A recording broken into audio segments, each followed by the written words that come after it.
अभी हम self adjoint differential equation को डिस्क्रिटाइज करने जा रहे हैं। ये डिफरेंशियल इक्वेशन क्या होती है, पहले आप वो देख लीजिए।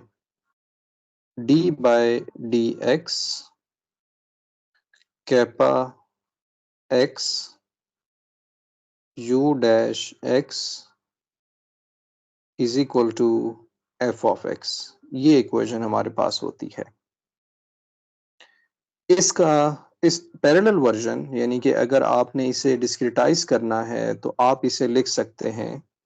कैपा यहाँ पर वेरिएबल है तो ये इक्वेशन बन जाएगी kappa of X U double dash X plus kappa dash X U dash X, first function second function लगा रहे हैं, प्रोडक्ट रूल लगा रहे हैं, is equal to F of X. ये हमें मिल जाएगा। यानी अगर आप इसे डिस्क्रिटाइज करना चाहते हैं, इक्वेशन 1 कह देते हैं, तो सबसे पहले आपकी जो कॉमन स्ट्रेटजी होगी या नॉर्मल स्ट्रेटजी यही होगी कि आप इस पे प्रोडक्ट रूल लगाएं। प्रोडक्ट रूल लगाने के बाद आप इसको इस तरह से लेकर आ जाएं। यानी कि ये वो इक्वेशन है जो कि आपने पहले भी देखी है वेरिएबल कोफिशिएंट्स के साथ, जो प्रीवियस वीडियो में हमने उस पर बात की थी। अब हम ऐसा करते हैं कि पहले इसको डिस्क्रिटाइज कर देते हैं। जब आप इसको डिस्क्रिटाइज करेंगे इक्वेशन 2 को, तो ये बनेगा कैपा आई, यहाँ पर centre difference scheme you I plus 1 minus 2 you I plus you I minus 1 divided by H square.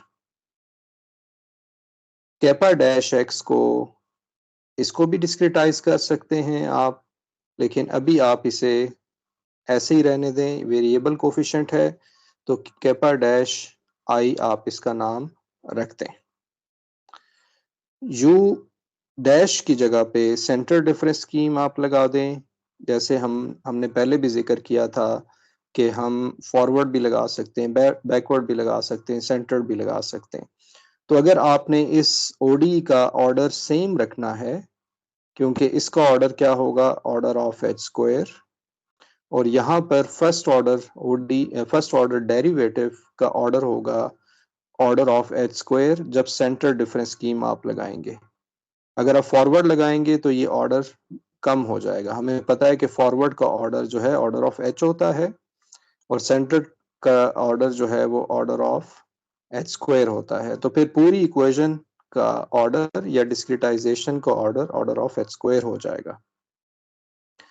तो ऑर्डर सेम रखने की वजह यह है कि हम ऑर्डर ऑफ एच स्क्वायर बेहतर एक्यूरेसी में जाना चाहते हैं, तो इस पे सेंटर डिफरेंस आप लगा दें। आप इसका ये मतलब नहीं कि आप फॉरवर्ड नहीं लगा सकते, बैकवर्ड नहीं लगा सकते, वो भी लगा सकते हैं। तो ये बनेगा U I minus 1 U I minus 1 minus U I plus 1 minus U I minus 1 divided by 2h is equal to F of X I. तो ये स्ट्रेटजी थी कि आपने, अगर आपको कहा जाए कि इक्वेशन 1 को डिस्क्रिटाइज करें, तो आप इक्वेशन 2 में जाएंगे और फिर इसे सॉल्व करेंगे। लेकिन यहाँ एक इशू आता है, वो इशू मैं डिस्कस करना चाह रहा हूँ। इसके लिए आप दोबारा से यहाँ पर आई को 1 रखेंगे। जैसा कि प्रीवियस वीडियो में हमने देखा था कि जब आपको डिस्क्रिटाइज इक्वेशन मिल जाती है, यानी इसको मुझे लिखना चाहिए एफ ऑफ आई, जब आपको डिस्क्रिटाइज इक्वेशन मिल जाती है तो वहां पर आई की वैल्यू आपने पुट करनी होती है। आई को पहले आप 1 रखेंगे, आई को 2 रखेंगे, आई को 3 रखेंगे। आई को 1 में अगर रखूं तो ये आएगा kappa 1 you 2 minus 2 you 1 plus you 0 divided by H square. और यहाँ पर एक चीज आप नोटिस कर रहे हैं कि मैंने यहाँ कैपिटल यू नहीं लिखा है, मैं लिख सकता हूँ, यानी मुझे यहाँ कैपिटल यू लिखना चाहिए ताकि मैं बता सकूं कि capital U is a numerical solution, small u is a exact solution. लेकिन वो तब हम करते हैं जब आमतौर पे हमने एनालिसिस करना होता है। यानी अगर आपने एरर निकालना हो तो हम कह सकते हैं कि u हमारा न्यूमेरिकल सोल्यूशन था, स्मॉल u हमारा एग्जैक्ट सोल्यूशन था, मॉड वगैरह ले लेंगे ताकि नेगेटिव ना रहे। तो यहाँ पर फर्क नहीं पड़ता है, यहाँ हम क्योंकि सीखना चाह रहे हैं कि हम इक्वेशन 2 को क्यों ना नहीं डिस्क्रिटाइज करना चाहेंगे। तो i को 1 रखा प्लस कैपा डैश इसको 1 कह दें, u2 minus u0 divided by 2h is equal to f of 1 आ जाएगा। ये मैंने एग्जाम्पल के तौर पे आपको बताया, सिर्फ बताने के लिए कि आप इस तरह से लिख रहे होते हैं। जब आप इसे डिस्क्रिटाइज कर लेंगे दोबारा से एक मैट्रिक्स बन रहा होगा। ए मैट्रिक्स आप देखिए, ये आप चेक कर लीजिएगा कि यही मैट्रिक्स बनेगा। पहली एंट्री U1 की होगी, U1 हमारे पास -2 कैपा 1 आ जाएगा और U2 के हमारा कोफिशिएंट आ रहा होगा kappa 1 plus h kappa 1 dash by 2 ये आ जाएगा। सेकेंड इक्वेशन में आ जाएगा kappa 2 minus h kappa 2 dash divided by 2। ये तब आएगा जब आप i को 2 रखेंगे। मैंने वो रखा नहीं है, सिर्फ समझाने के लिए i को 1 रखा था मैंने। और डायगोनल में -2 के 2 आ जाएगा, कैपा 2 आ जाएगा, kappa 2 plus h kappa 2 dash divided by 2। और इसी तरह से आप कंटिन्यू रखेंगे, i को जब आप m रखेंगे, kappa m minus h kappa m dash divided by 2 -2 kappa m। तो ये मैट्रिक्स हमारे पास आ जाएगा। अब इस मैट्रिक्स में मसला क्या आ रहा है? पहली चीज आप नोटिस करें कि इसके जो डायगोनल एंट्रीज हैं, सारी डायगोनल एंट्रीज ये सेम नहीं है। दूसरी चीज आप नोटिस करें कि ये सिमेट्रिक नहीं है, यानी ये वैल्यू और ये वाली वैल्यू हमारे पास मुख्तलिफ है और हर जगह ये मुख्तलिफ है। डायगोनल के ऊपर और नीचे दोनों वैल्यूज मुख्तलिफ है। इसका मतलब है कि इट इज नॉट सिमेट्रिक। लेकिन हम चाहते हैं कि हमारे पास जो मैट्रिक्स बने वो सिमेट्रिक बने, क्योंकि सिमेट्रिक मैट्रिसेस के प्रॉपर्टीज अच्छी होती हैं, आप उसे वो प्रेफर किया जाता है मैथमेटिक्स में, सिमेट्रिक मैट्रिक्स। अब इसका हल क्या है? हमने सॉल्व किया था इक्वेशन 2 को, हम ऐसा करते हैं कि हम सॉल्व करते हैं इक्वेशन 1 को। तो इसको मैं कर लेता हूं कॉपी, ये मैंने कर लिया कॉपी और यहां पर मैं इसे पेस्ट कर दूंगा।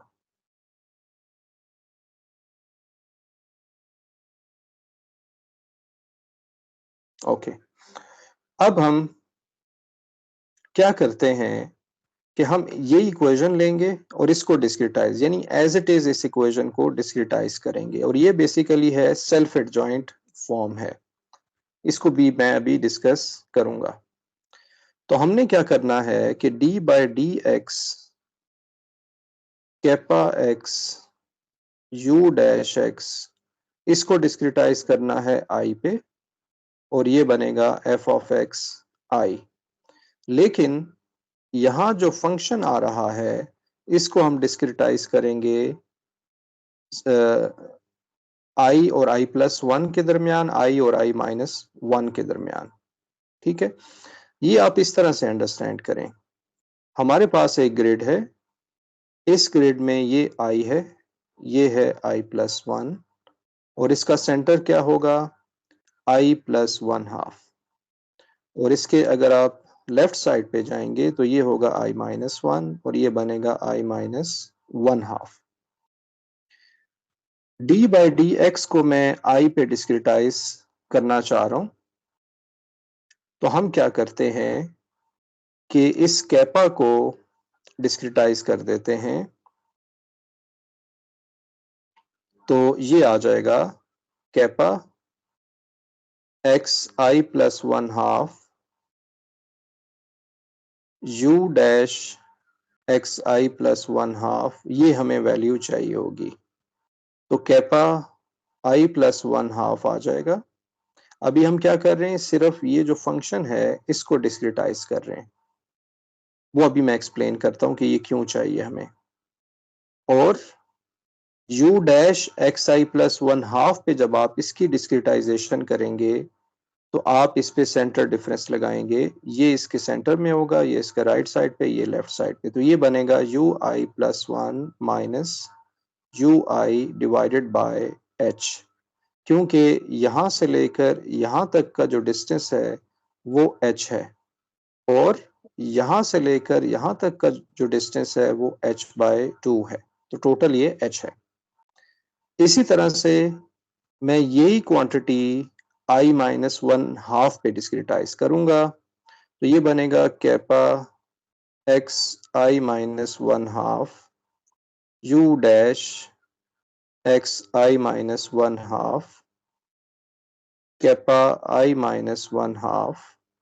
अब अगर मैंने कैपा आई माइनस 1/2 तो लिख लिया, यू डैश को मुझे डिस्क्रिटाइज करना है आई माइनस 1/2 पे, तो इसका राइट नेबर, यानी आप यहाँ पर भी सेंटर डिफरेंस लगाएंगे तो ये आएगा U I minus 1 divided by H आ रहा होगा, क्योंकि ये दोबारा से यहाँ से लेकर यहाँ तक का जो डिस्टेंस है वो h है और ये वाला डिस्टेंस h/2 है।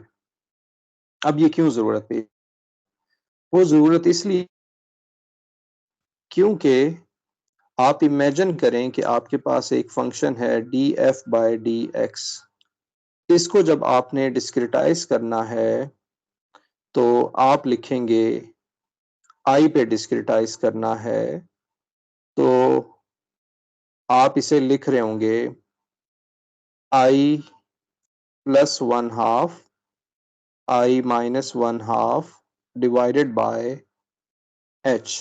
अगर आप i पे डिस्क्रिटाइज करना चाहते हैं और इसके राइट साइड पे i प्लस 1/2 है और लेफ्ट साइड पे i माइनस 1/2 है, ठीक है। ये भी तो एक ऑप्शन होता है, एक ऑप्शन ये होता है और दूसरा ऑप्शन आपके पास होता है कि आप लिखें i प्लस 1 और यहाँ पर लिखें i माइनस 1, तो df/dx आपका i के केस में बन जाएगा i plus 1 i minus 1 divided bye, ये बन जाएगा 2h।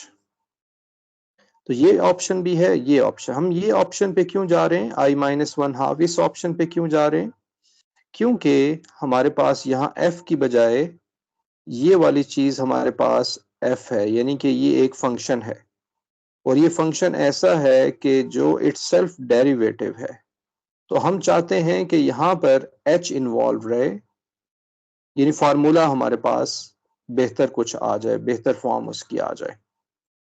तो हम क्या करेंगे, अब मुझे ये जो f है, अब मैं दोबारा यहाँ लिख देता हूँ ताकि आपको क्लैरिटी इसमें आ जाए। df/dx मैंने ये i पे फाइंड करना है और d/dx मैंने ये फार्मूला लिखा है fi plus 1/2 minus fi minus 1/2। मैंने आपको जैसे बताया कि दोनों तरह से पॉसिबल है, लेकिन f की जगह पे मैं अगर पुट कर दूं कैपा, और कैपा हमारे पास क्या था, कैपा यू डैश था, कैपा यू डैश, और ये हमने i पे फाइंड करना है।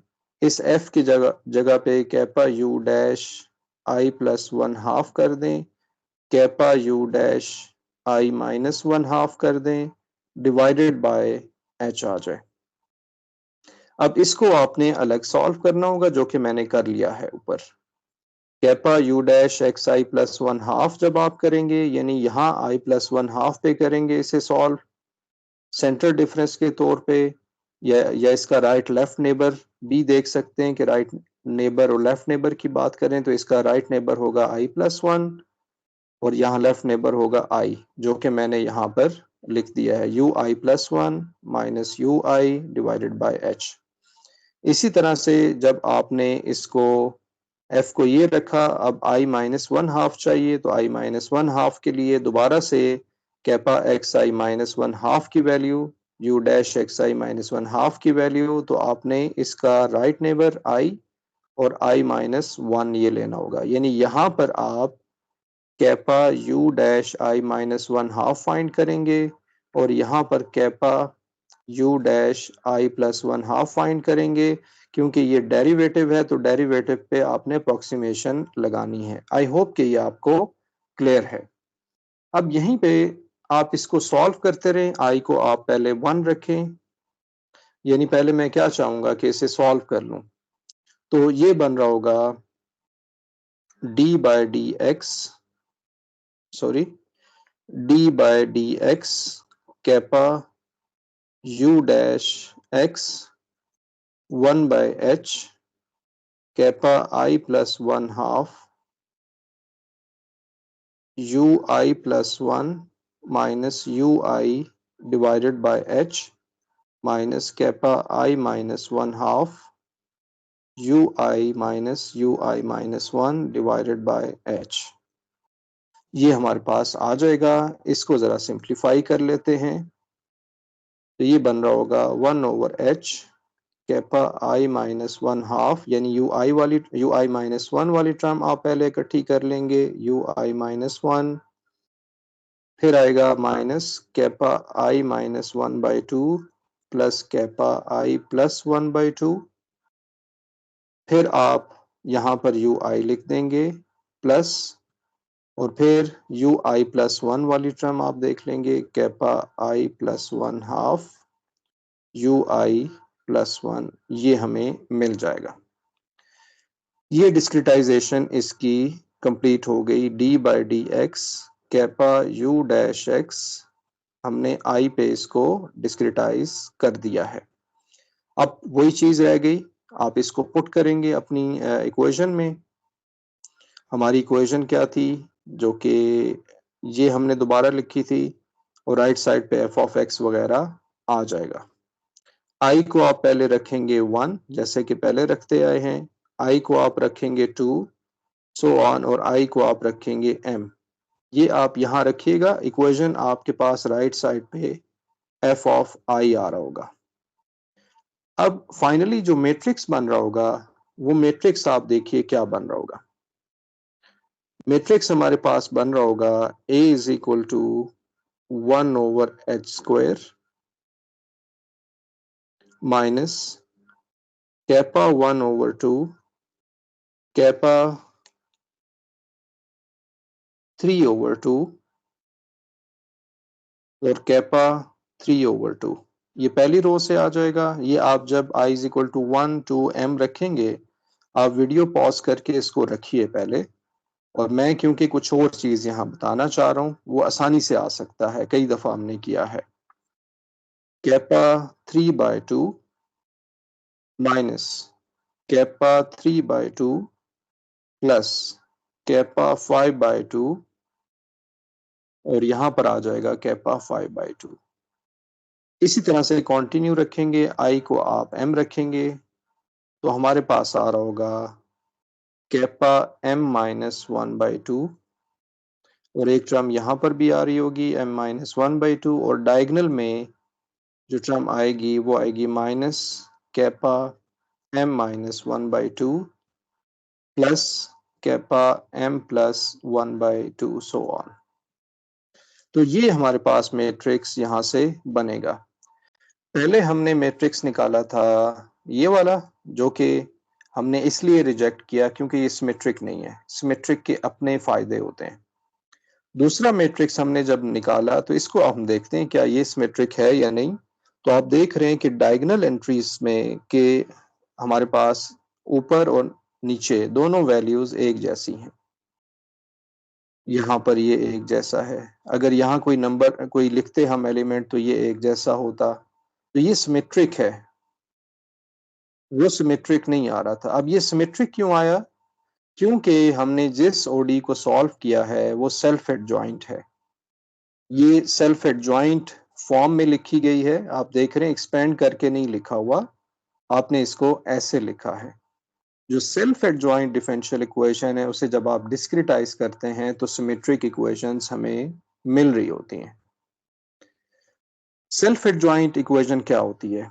अब क्वेश्चन ये है, हम सेल्फ एडजॉइंट पे नेक्स्ट वीडियो में बात करते हैं कि सेल्फ एडजॉइंट हम इक्वेशन किसे कहते हैं। अगर आप इसको सीखना चाहते हैं तो आप Sturm Liouville problem, SL problem जिसे कहते हैं, वो एक दफ़ा आप देख लीजिए, वहाँ से आपको आइडिया मिल जाएगा कि सेल्फ एडजॉइंट इक्वेशन क्या होती है। नेक्स्ट वीडियो में मैं सिर्फ आपको एक एग्जांपल बताऊंगा कि जो कि सेल्फ एडजॉइंट हम इक्वेशन बनाएंगे। Thank you for watching.